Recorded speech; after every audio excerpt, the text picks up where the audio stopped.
Bonjour, hi. Je m'appelle Ashley et je travaille pour le département bibliothèque et événements communautaires de la ville de Westmount. Welcome back to our first fall edition of Fireside Chats with Mitch Joel.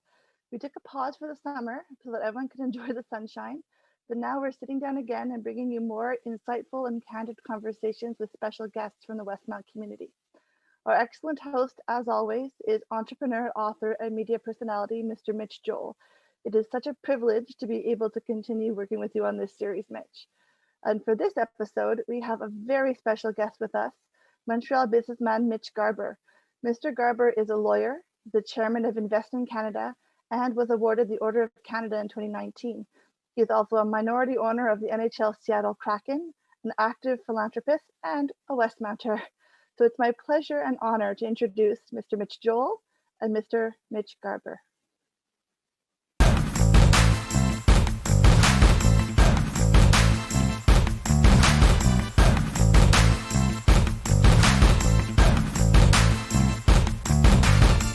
Thanks so much for that great introduction, Ashley.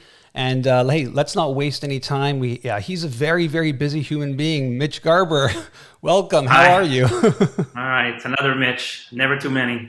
Yeah, we met a couple of times, but I remember one time that we didn't meet. But I got in an Uber in Westmount, and the Uber driver said to me, "Oh, I thought it was the other Mitch," as if there's only you and me. And he was talking about you.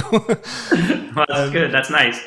Yeah, so I figured, well, if I'm going to be another Mitch in Westmount, it might as well be the comparison with you, Mitch. It's a pleasure to have you, and thanks so much for being here. I want you to introduce yourself so that people understand your trajectory, and I think like you, when I get asked that, it's this long and squiggly path, which is what makes the story interesting. But I'll start off your bio, which is you were my day camp counselor, which I remember that was the turning point, I think. Actually, all of your success came from the words of wisdom I was whispering in your ears as I most of it, almost all of it, as I misplaced my peanut butter sandwich.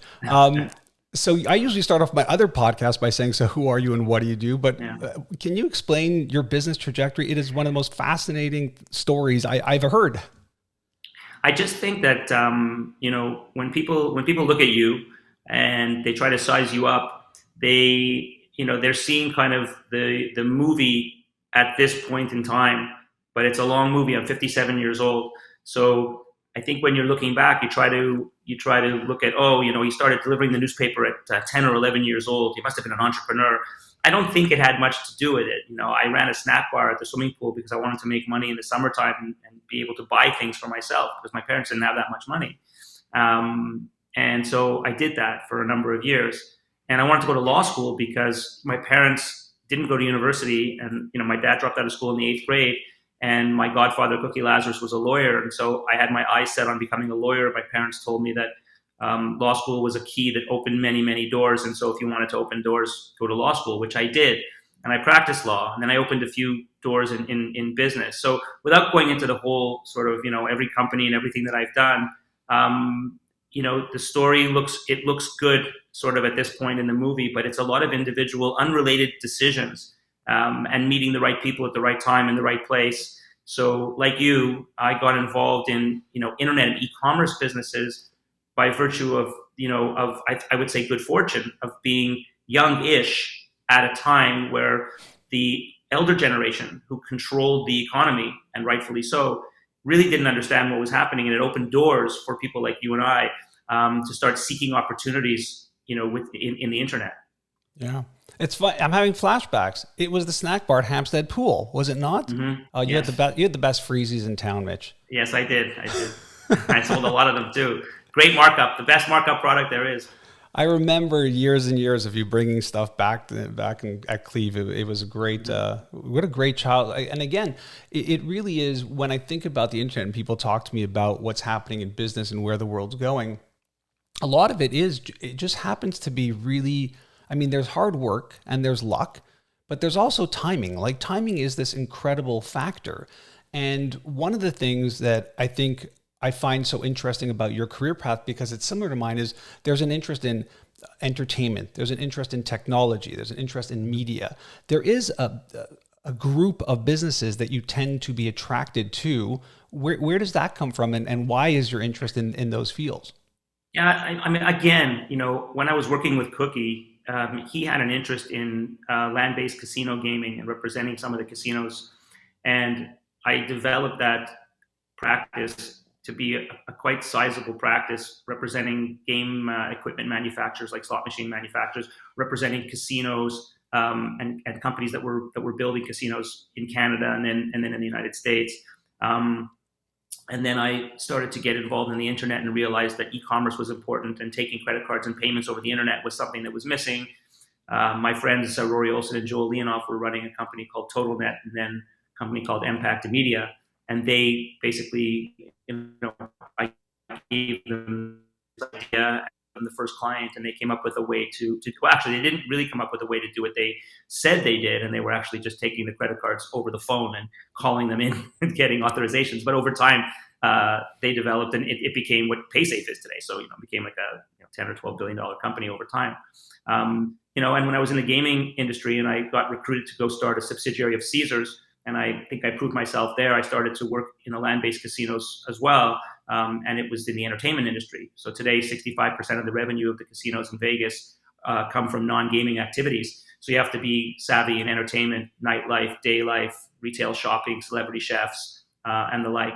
So I think I have a passion for the industries, but if I would have landed in another area of e-commerce or the internet, maybe I would have been equally passionate about it.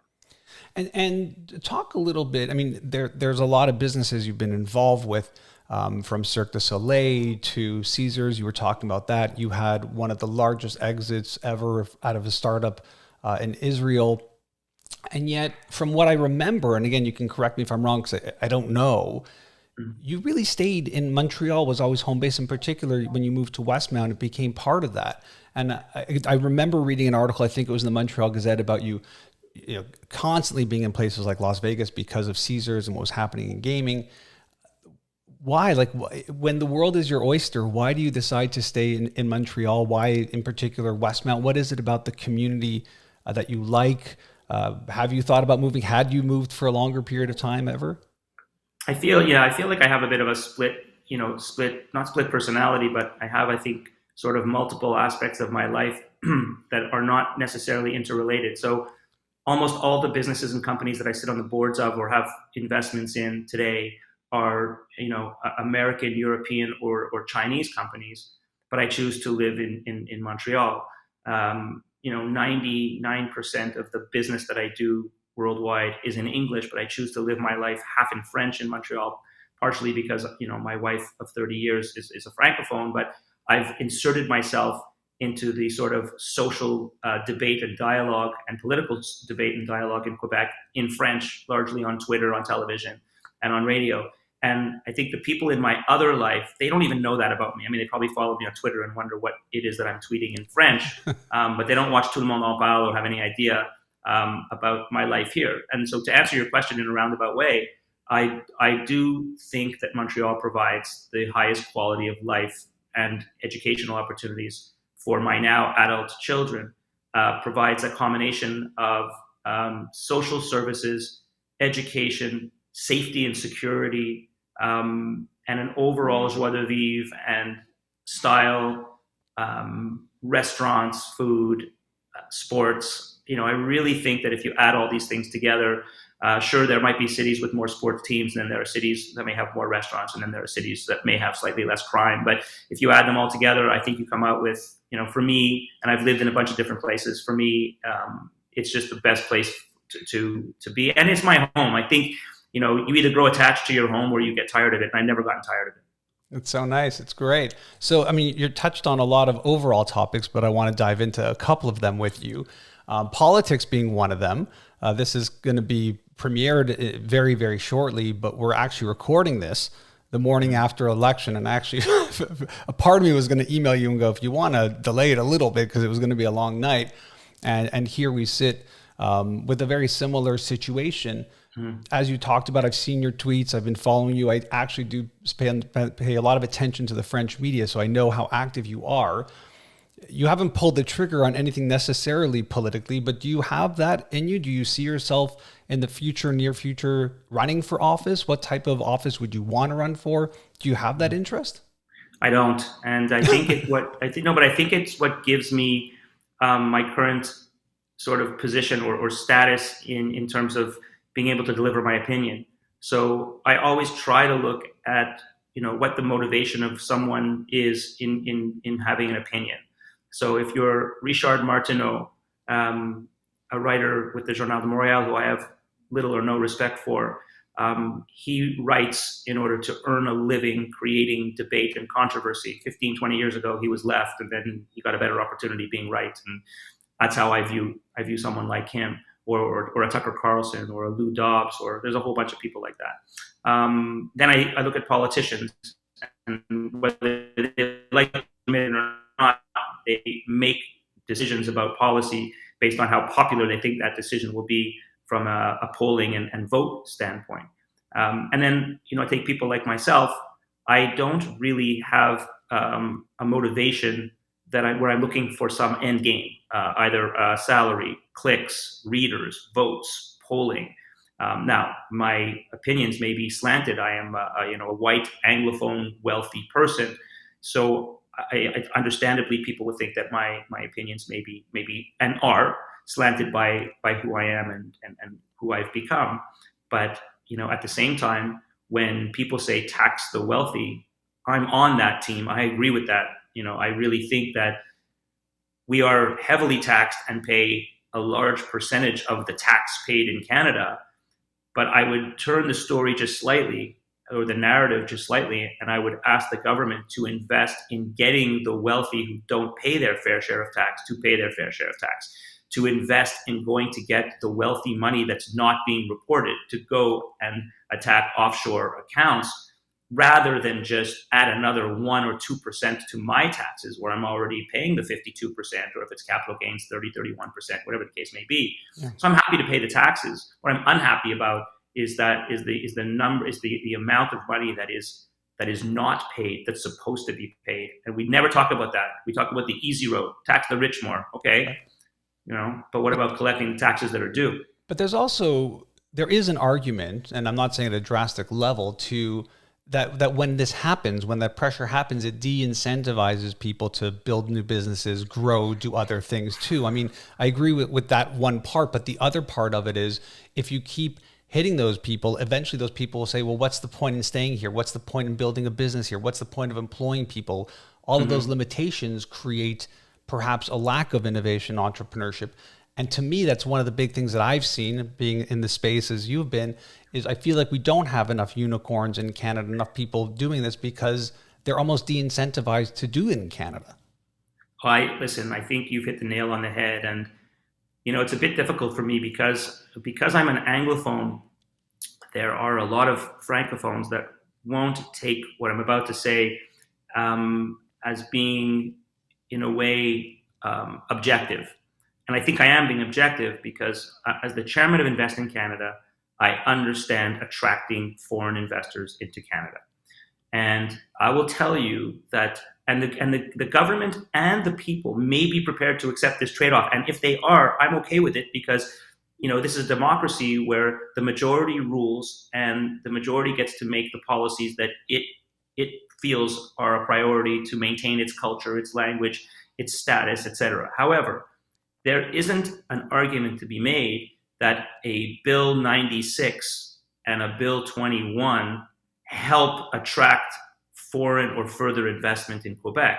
There isn't any way that that's possible. So, and so the argument I would make if I were a Franco supporter of Bill 96 and Bill 21 is, that's okay. The greater good is served by protecting French culture in such a way, and by eliminating religious symbols in such a way, and by offending Muslim women in such a way, that we're prepared to have less foreign investment in Canada, and in Quebec, I should say. And if they do come to that conclusion, then that's actually fine with me. I just hope that people are informed about what the impacts of some of these things are, and if the trade-off is worthwhile, that's fine. Yeah. Well, let's change to a brighter topic, or maybe it might not be a brighter topic for you. I'm curious, but sports, which is an area you've been super interested in.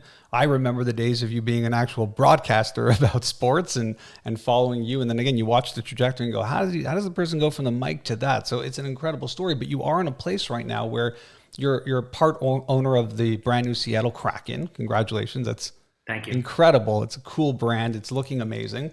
And then also there's just always this talk about baseball in Montreal. And if there's ever talk about baseball in Montreal, there are two names typically that come up. It would be yours and Stephen Bronfman. So I'm wondering, one, well, let's just talk about just the NHL, being an owner of a team, the Habs coming off of this incredible run. What were your feelings about hockey, especially during COVID and that whole world? How did you feel about it? What was your vibe of what was going on in the city? And then knowing that you're about to be rocking and rolling with the Seattle Kraken. Yeah, look, I think the vibe obviously in the city was excellent during this run.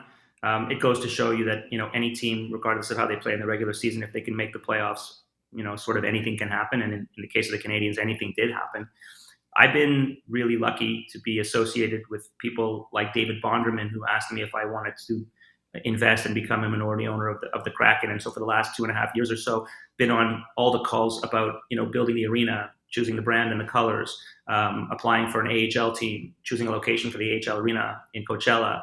And those things actually interested me as much or more than the team that's going to be on the ice. Although now, as we're weeks away, the team that's going to be on the ice and actually getting on the ice is extremely, extremely exciting. Yeah. And then you mentioned Steven. So there's another friend, who I've been lucky to be with, not because he's a billionaire, but in the baseball sense, yes, because he has the rich family history of baseball in Montreal and because he has the financial wherewithal.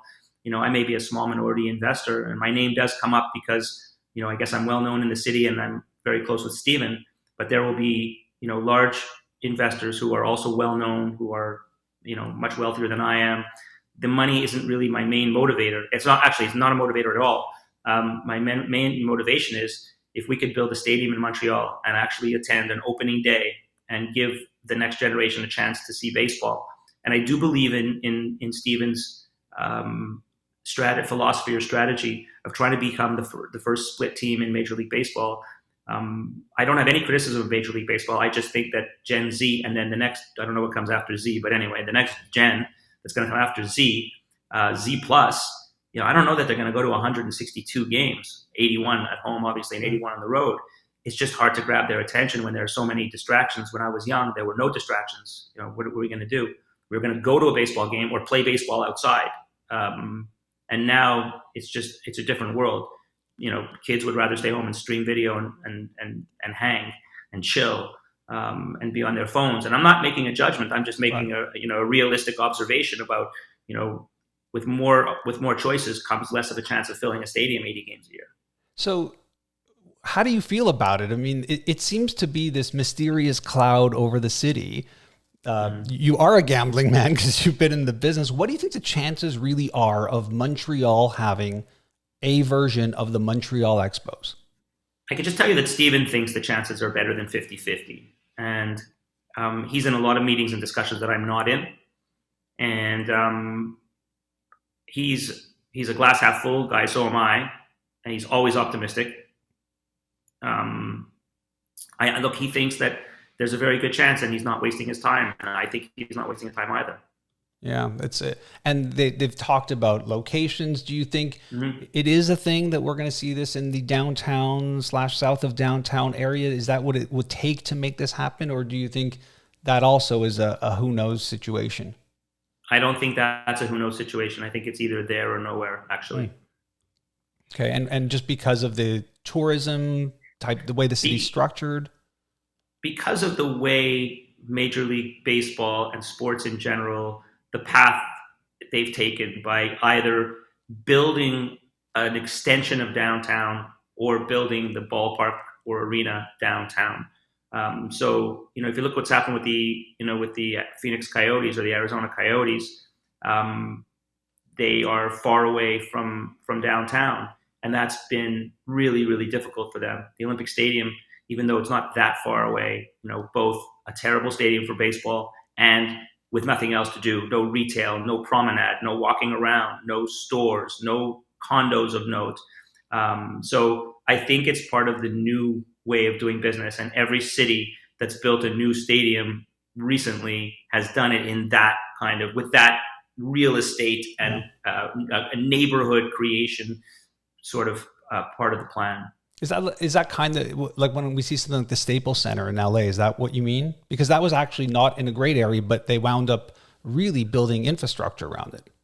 They did. I think in this case, it would be a big project. It wouldn't just be a ballpark.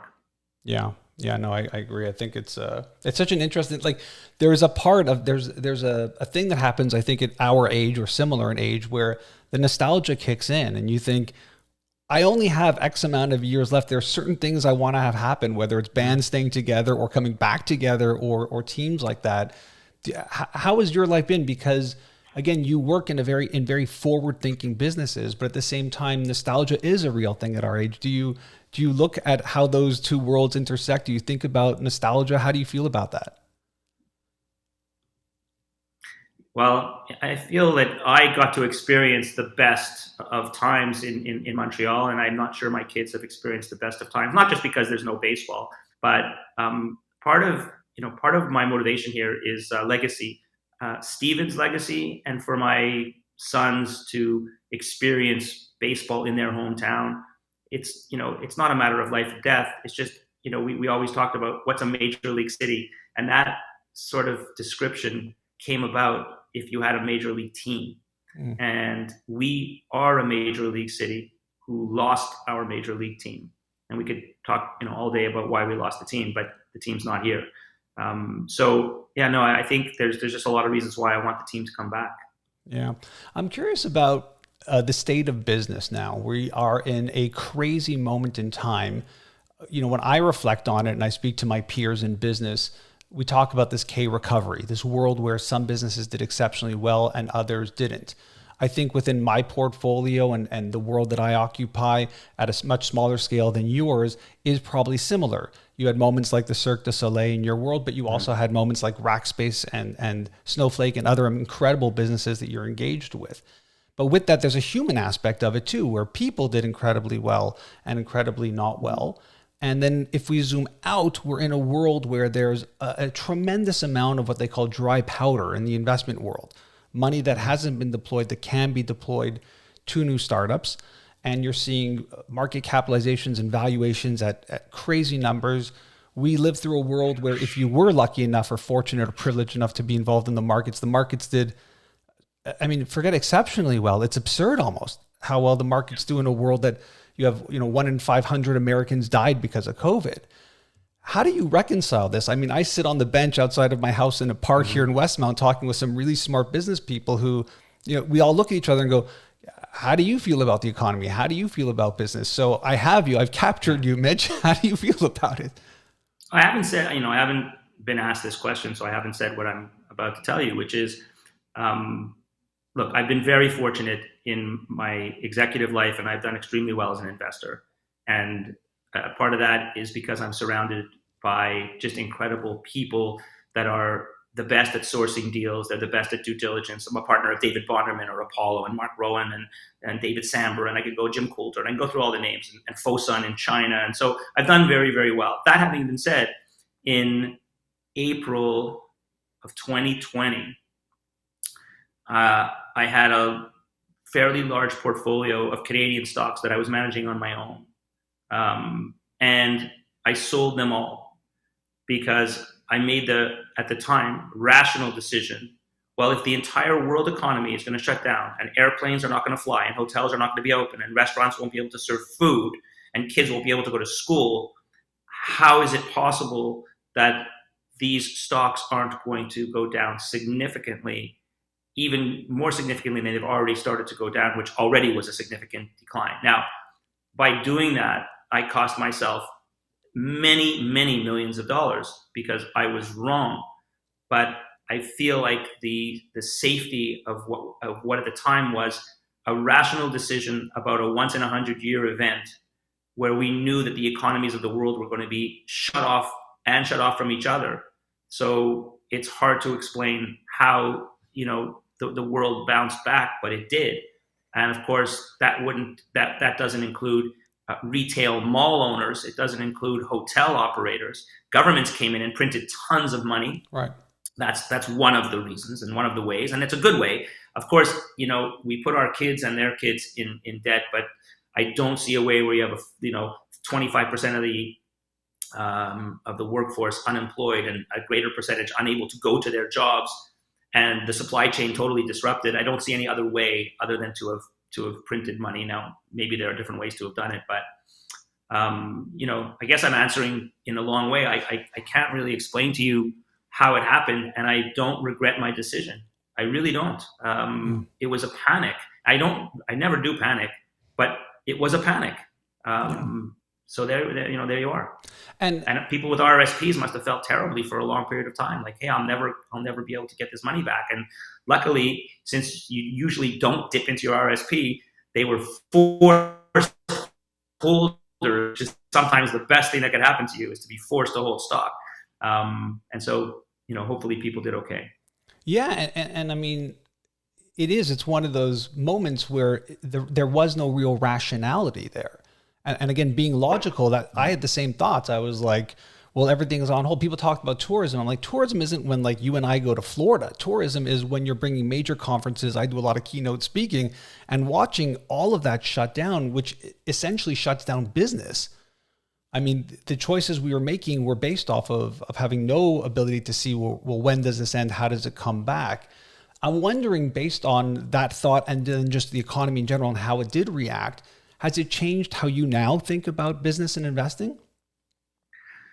Not really. I mean, I still own some. I have investments in some companies that are trading at close to 100 times revenue, and that's not rational. So I just try to invest in really good businesses. Most of my investments are in private equity, meaning I'm not attached to the stock market, and so I'm not a forced seller, and I am a forced holder, and I don't have any time horizon. It's okay if it takes 7 years or 8 years or 9 years for an investment to pay off. And that's a lot better long-term growth strategy for me than trading stocks or picking stocks. But certainly picking trends is fine. I haven't really done it. I have not been exposed to crypto until very recently. I have not been exposed to blockchain, and still really not. I've had a couple of opportunities that I missed. I was offered to invest in Coinbase in a private round at $2 billion in valuation. Now I think $80 billion. So, and again, I don't regret it, because what I knew at the time was, what I thought at the time was, at the time I felt like Bitcoin was, a sort of sketchy currency, and that Coinbase couldn't possibly one day become an $80 billion or $100 billion company. So I could talk all day about all the successful investments I've made and all the companies I've sold and things, but I think it's more interesting to talk about missed opportunities and why you miss them. And I don't feel badly at all. I can't know everything. And Bitcoin is still hard to put your arms around. Is it 43,000, 23,000, or 63,000? We don't ask that about the Canadian dollar. We don't say versus the US dollar. Is it 0.7, 1.7, or 3.7? Well, it's in a range of 1 to 1.4. We know that over the last, 50 years, that's kind of where it's been. So we don't get surprised when it goes to 130, and we get a little surprised when it goes to par, but that's part of this sort of long-term band that the Canadian US dollar are in. And I don't yet know the band of Bitcoin. Yeah. Two last things, because I want to be sensitive to your time. One is, tell me about what goes on with your charitable work. Again, I've been involved in many things, and your name is constantly brought up. We have mutual friends. I always hear the same great things about how charitable you are, how much you care about community.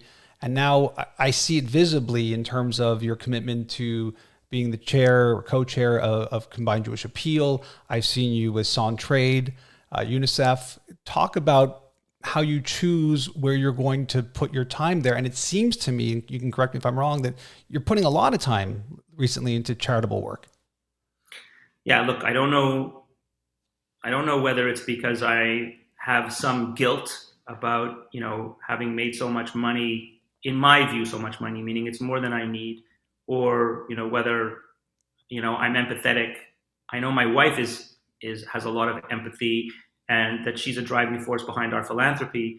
You see my name because I have some I'm somewhat known in the community. So it stands to reason that if Centraide or the Montreal Heart Institute or St. Mary's Hospital or the museum, I've been, or CJA, I've been the chairman of all of these events and more. Next year, I'll do the Montreal Children's Golf Tournament. So you ask, why do I do it? Because I know I can attract people.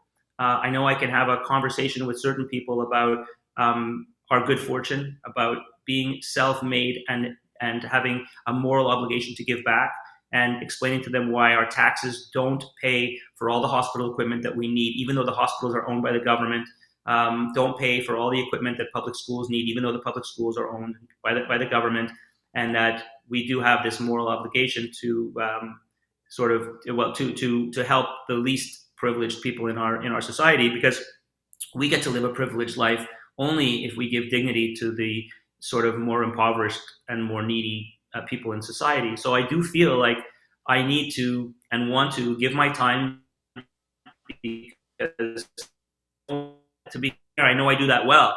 I know I can resonate with people if I go to the factory floor, at Bombardier, and have everyone give $2 off of each paycheck to Centraide and feel great about it, and explain to them why the fact that they were giving zero before was because they thought that $2 every paycheck wouldn't make a difference, or they felt embarrassed.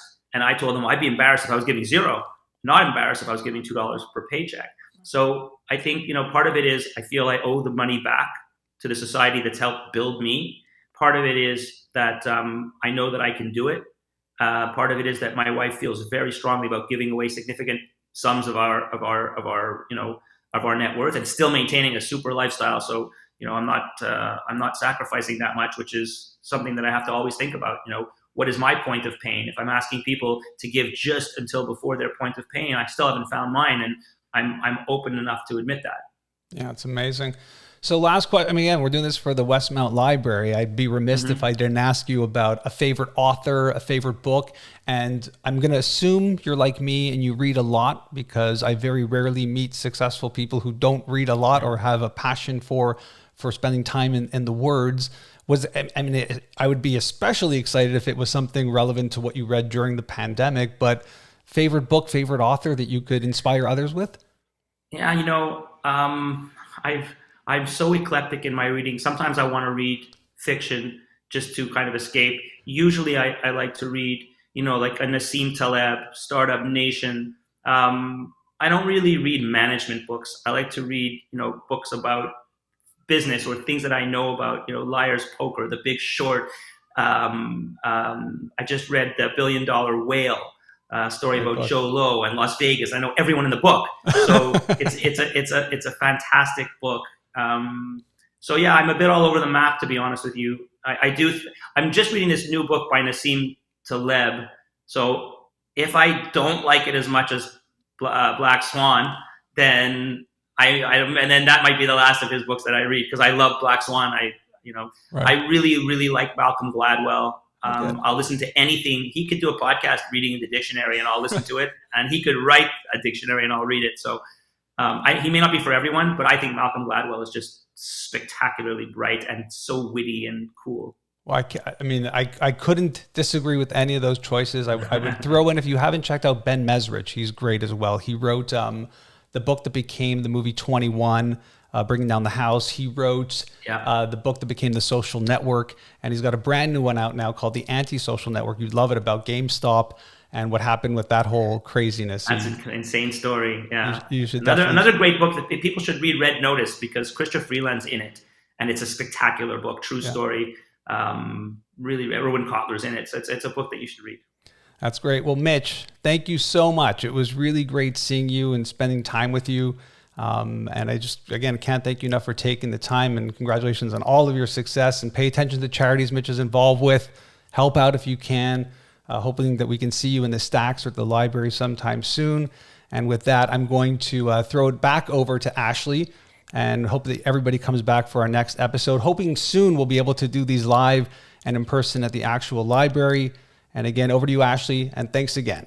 Thanks so much, Mitch. Mr. Garber, it was an honor having you as our guest today, and I want to thank you for taking the time to share your insights and experiences with us. And thank you both for your book recommendations. It was a pleasure being a fly on the wall during your conversation. To everyone watching at home, If you would like to learn more about all the library and community events department's upcoming programming, please visit our website, westlib.org, and sign up for our email newsletter. Vous pouvez également visiter le site web de la ville de Westmount au westmount.org. Thanks for watching. Merci.